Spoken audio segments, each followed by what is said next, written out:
पुढची बातमी आहे मनोज जरांगे पाटील यांनी केलेल्या वक्तव्याची। मराठ्यांचं आरक्षण फडणवीसांनी रोखलं असं वक्तव्य जरांगे पाटील यांनी केलंय। फडणवीसांनी सगळे सोयऱ्यांची अंमलबजावणी थांबवली असंही ते म्हणतायत। तर मराठा आरक्षणावरून जरांगेंनी फडणवीसांवर असे गंभीर आरोप केलेत। त्यावर मी अडथळा आणतोय असं शिंदेंनी सांगितलं। तर राजकारणामधून संन्यास घेईन फडणवीसांच्या जरांगेंच्या आरोपांना फडणवीसांनी हे प्रत्युत्तर दिल्याचंही कळतंय।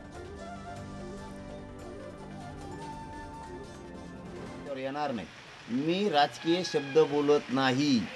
तुम्हाला हात जोडून सांगतो, चला हे शब्दच मी कोणाला वापरत नाही।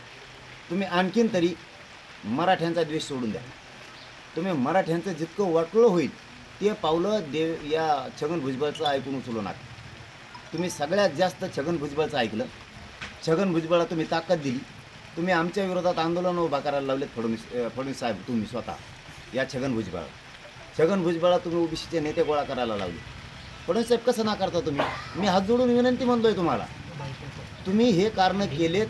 तुम्हाला हात जोडून सांगतो, तुम्ही मराठी अंगावर घेऊ नका। आजपर्यंत मराठा समाजाकरता जे काही निर्णय झाले ते एक तर मी केले, नाहीतर शिंदे साहेबांनी केले आणि शिंदे साहेबांच्या पाठीशी भक्कमपणे मी उभा राहिलेलो आहे।